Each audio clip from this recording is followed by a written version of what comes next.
सुगंधा और रिमझिम दोनों की ही शादी के बाद का पहला सावन था। रिमझिम सुगंधा की ननद थी। रिमझिम के पहले सावन में आने पर घर में खूब जोरों शोरों से तैयारी चल रही थी। इधर सुगंधा भी अपने पहले सावन में मायके जाने के लिए उत्साहित थी। सुगंधा और रजत का प्रेम विवाह हुआ था। रिमझिम और रजत दोनों की शादी एक ही दिन एक ही मंडप में संपन्न हुई थी। शादी के बाद रिमझिम तो कई बार मायके जा चुकी थी, पर सुगंधा बस एक दिन के लिए पगफेरे में मायके गई थी, फिर उसका जाना नहीं हुआ था। हनीमून में 20 दिन निकल गए। फिर शहर में उसके ससुराल के बहुत सारे रिश्तेदार होने की वजह से आए दिन उनके यहाँ जाना या उनका ही आना लगा रहा था। जब पहली होली पड़ी तो भी सास ने ये कहकर मना कर दिया कि हमारे यहाँ कोई पहली होली में मायके जाने का रिवाज नहीं। उसी शहर में मायका होने पर भी सुगंधा मुश्किल से 4 बार मायके गई थी, वो भी बस कुछ घंटों के लिए। उसमें भी 2 बार रजत उसे चुपके से उसके मायके ले गया था। इस बार सुगंधा को पूरी उम्मीद थी कि उसे पहले सावन में 1 महीने के लिए ना सही पर 10-15 दिन के लिए जाने को जरूर मिलेगा। सुगंधा की सास सुगंधा को बहुत पसंद नहीं करती थी, क्योंकि सुगंधा एक निम्न वर्गीय परिवार से थी, जबकि रजत एक बहुत ही प्रतिष्ठित और उच्च वर्गीय परिवार से ताल्लुक़ रखता था। रजत ने सुगंधा को एक डांस शो में देखा था। सुगंधा बहुत सुंदर थी। पहली ही नज़र में रजत उसका दीवाना हो गया था। रजत की मम्मी सुगंधा से शादी को तैयार नहीं थी। वो तो अपने हाई सोसाइटी की लड़की को बहू बनाना चाहती थी, पर रजत ने साफ कह दिया था कि यदि सुगंधा से उसकी शादी नहीं हुई तो फिर वो कभी शादी नहीं करेगा। हार मान कर रजत की मम्मी ने सुगंधा को बहू तो बना लिया था, मगर उसे दिल से नहीं अपना पाई थी। यही वजह थी कि वो जब तक किसी न किसी बहाने से सुगंधा को प्रताड़ित करती रहती थी। कई बार रजत ने अपनी मम्मी को समझाना चाहा, मगर सुगंधा ही उन्हें रोक देती थी। रजत से कहती थी कि कुछ ना बोले, वो खुद ही मम्मी जी को अपने व्यवहार से खुश कर लेगी। सुगंधा हर काम को अपनी सास के बताए हुए तरीके से ही कहती थी, मगर शालिनी जी उसकी सास कुछ न कुछ कमी निकाल ही देती। अब सावन में अपनी ननद के आने की सब तैयारी भी वो बहुत खुशी से और शालिनी जी के कहे अनुसार ही कर रही थी। सावन लगने से 1 दिन पहले ही रिमझिम को लेने पापा जी और रजत को जाना था। रजत के पापा के पास सुगंधा के पापा का फ़ोन आया। उन्होंने पूछा, समधी जी क्या हम सुगंधा को लेने आ जाएं?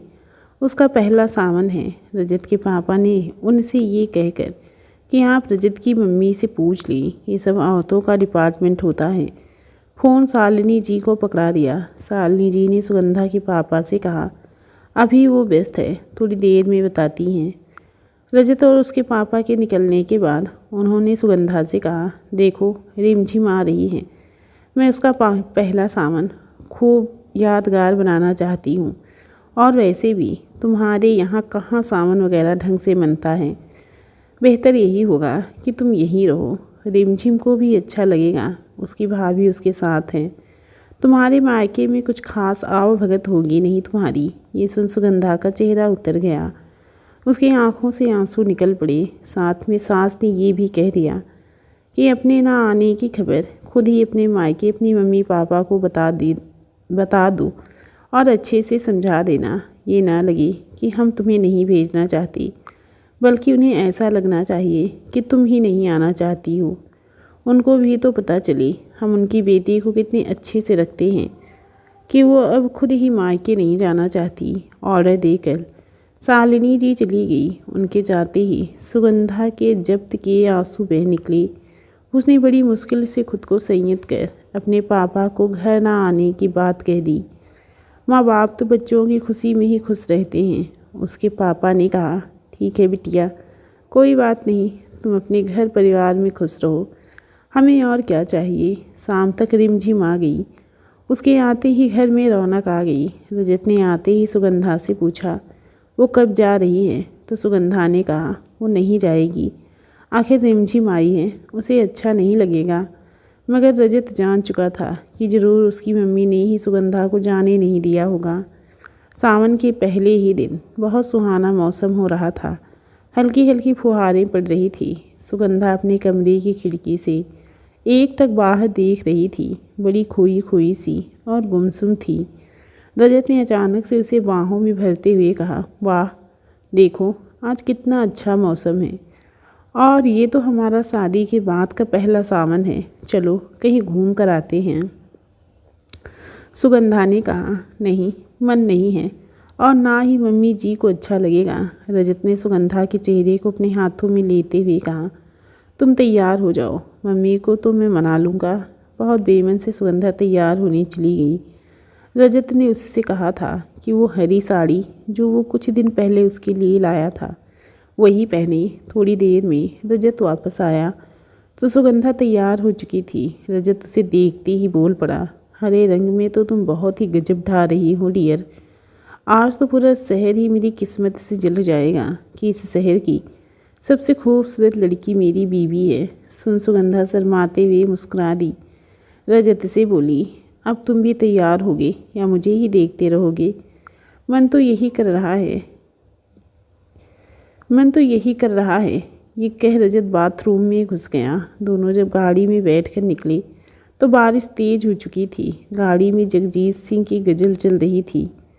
तुमको देखा तो ख्याल आया, जिंदगी धूप तुम घना साया। साथ में रजत भी गुनगुना रहा था। सुगंधा ने उससे ध्यान से गाड़ी चलाने को बोला और पूछा कि ये बताओ हम कहाँ जा रहे हैं? रजत ने हंसते हुए कहा, सरप्राइज़ है। अचानक से गाड़ी सुगंधा के मायके की तरफ जाने वाली सड़क पर मुड़ी। अब उसे समझते देर ना लगी कि रजत उसे उसके मायके ले जा रहा है। जैसे ही घर आया सुगंधा जल्दी से दरवाज़ा खोल गाड़ी से उतर पड़ी। रजत उसकी हालत देख मुस्कुरा पड़ा। सुगंधा की मम्मी पापा भाई सब सुगंधा को अचानक आया देख पहले तो असमंजस में पड़ गए, पर साथ में रजत को देख खुश हो गए कि वो दामाद के साथ आई है। पहले उन्हें लगा कि वो अकेले आई है तो डर गए थे कि कहीं कुछ गड़बड़ ना हो। सबने बेटी और दामाद की खूब आवभगत की। पूरा दिन मायके में बीता कर रात का खाना खाकर रजत और सुगंधा लौट रहे थे। माँ पापा भाई के गले लगकर सुगंधा रो पड़ी। अगर उनसे मिलने की खुशी उसके चेहरे पर झलक रही थी। उसने रजत को अपना पहला सावन का पहले ही दिन इतना प्यारा तोहफा देने के लिए शुक्रिया किया तो रजत ने हंसते हुए कहा, इतने से काम नहीं चलेगा मैडम, हमें तो कुछ और भी। अरे ध्यान से गाड़ी चलाओ मिस्टर। ये कह सुगंधा ने धीरे से रजत का हाथ अपने हाथ में लिया और गुनगुनाने लगी, तुम्हें पाकर हमने जहाँ पा लिया है, जमी तो जमी आसमां पा लिया है। अगर एक अच्छा जीवन साथी हो तो सावन ही नहीं पूरा जीवन ही खूबसूरत हो जाता है। दोस्तों कहानी छोटी सी थी, लेकिन उम्मीद करती हूँ कहानी आप लोगों को बेहद खूबसूरत लगी होगी। चलिए मिलती हूँ फिर किसी नेक्स्ट कहानी के साथ, तब तक के लिए नमस्कार।